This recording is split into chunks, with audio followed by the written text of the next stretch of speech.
Ada beberapa langkah yang diambil oleh kerajaan dalam pakej ransangan yang dapat mengurangkan beban hutang dan menangguhkan moratorium hutang seperti yang dikenakan oleh CGC kepada SMEs, dan ini juga disuarakan oleh mereka tentang kemungkinan beban itu bertambah setelah penangguhan ini berakhir dan kegiatan ekonomi belum dapat terangkat. Tapi dalam konteks perbincangan kita menyambung hal ini ialah soal moratorium sewa rumah yang kini membebankan rakyat.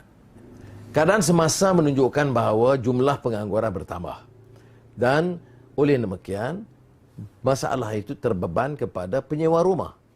Sebab itu untuk segmen ini saya telah menemu bual pertamanya saudara YB Jason Ong, ya, dan untuk mendengar sendiri tugas dan peranan ADUN dalam menangani masalah ini dan merujuk kepada kenyataan beliau.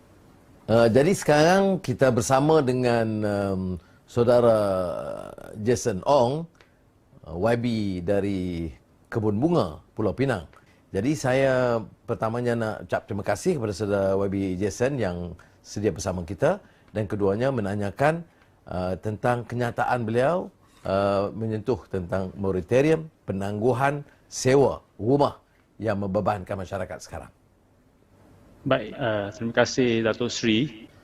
Seperti yang kita sedia maklum bahawa pandemik COVID-19 ini merupakan satu gejala penyakit atau virus yang begitu meluas dan melibatkan semua pihak di seluruh dunia. Dan ramai yang terkesan, terutamanya pada waktu ini, kita dapat bahawa ramai penyewa rumah, terutamanya untuk rumah kos rendah sederhana, ada yang telah di-retrench. Mereka memang menghadapi masalah untuk membayar sewa. Dalam konteks ini, perlunya kita ada satu undang-undang yang bernas, yang boleh membantu bukan saja di pihak penyewa-penyewa tetapi juga tuan punya rumah. Seperti yang dicadangkan oleh Datuk Sri Anwar, ini memang bernas bahawa perlu ada satu seperti yang dicadangkan macam moratorium. Tapi untuk konteks pembayaran sewa ini, kita boleh termakannya sebagai penangguhan pembayaran sewa oleh penyewa yang tidak mampu kerana kehilangan kerja pada waktu ini. Jadi apakah mekanismenya? Sebab ada banyak keadaan yang berbeza. Sebab ada landlord yang saya faham yang tak begitu kaya, ada yang sudah kaya. Mungkin dia punya hartanah dia sudah habis bayar sewa, ansuran kepada bank. Ada yang masih tengah membayar ansuran kepada pihak bank. Jadi kalau kita minta pengurangan ataupun penangguhan pembayaran sewa untuk contohnya 3 bulan, 6 bulan, ini juga akan menyusahkan pihak tuan punya rumah. Jadi dalam konteks ini, tuan punya rumah juga memerlukan bantuan kewangan daripada pihak kerajaan melalui stimulus package dan juga bagi pihak penyewa. Kalau kita menangguhkan 6 bulan, adakah 6 bulan ini mencukupi untuk membantu penyewa tersebut menghadapi masalah? Ini boleh dilihat sebagai satu langkah yang mungkin sementara. Jadi apa yang akan berlaku selepas 6 bulan atau 3 bulan penangguhan ini? Kemungkinan penyewa tersebut rumah, dia masih tidak dapat mencari kerja. Ataupun dia dapat cari kerja tetapi mungkin dia punya pendapatan sudah berkurangan.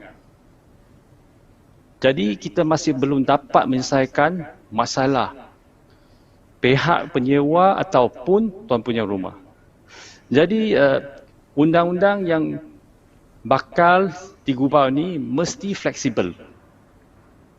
Mesti dapat match dengan realiti di bawah.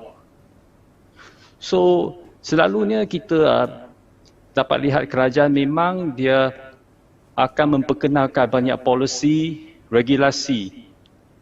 Tetapi regulasi dan polisi sedemikian selalunya dia tak berjiwa, tak bernyawa. Many a times the policies, the laws made by the government, they are lifeless. Dia tak boleh fikir. Kadang-kadang kaki tangan kerajaan dia menghadapi banyak masalah. Bila dia execute, melaksanakan polisi dan juga undang-undang tersebut, dia susah untuk apply, susah untuk terpakai. Sebab apa? Seperti yang saya sebut tadi. Kalau kita bagi dia tangguh 6 bulan. Selepas 6 bulan, dia masih tak dapat kerja. Macam mana? Jadi, bantuan kewangan has to come in. Jadi yang dicadangkan oleh saudara Jason ialah moratorium penangguhan okey, ya, tetapi harus diteliti kerana ada kes di mana penyewa itu dah jadi penganggur, dibuang kerja. Ya. Jadi hal ini mesti diteliti. Jadi, mungkin dalam konteks ini kerajaan harus merangka undang-undang. Saya tak tahu undang-undang ni nak bentang di mana, parlimen tak bersidang. Tapi undang-undang dan kemudian mengenal pasti dan fleksibel, ya. Umpamanya kalau dia penyewa itu masih bergantung pada bank. Jadi penyewa tak boleh bayar ke rumah, dan kita kalau bagi penangguhan, rumah itu pula nak kena bayar ke bank. Jadi undang-undang ini harus lebih komprehensif, ya. Gitu. Ya, dan juga inklusif.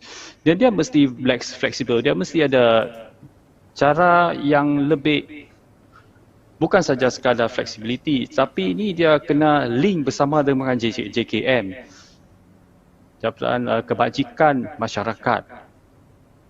Sebab dia punya isu sekarang ni bukan sekadar untuk bayar sewa saja. Dia punya upaya untuk bayar sewa ni kehilangan sebab pandemik, dia hilang kerja. Jadi pihak JKM juga kena bekerjasama dengan kerajaan. So ini melibatkan agensi kerajaan yang lain. Terima kasih saudara Jason Ong. Ini pengalaman di tahap bawah sebagai seorang ahli Dewan Undangan Negeri.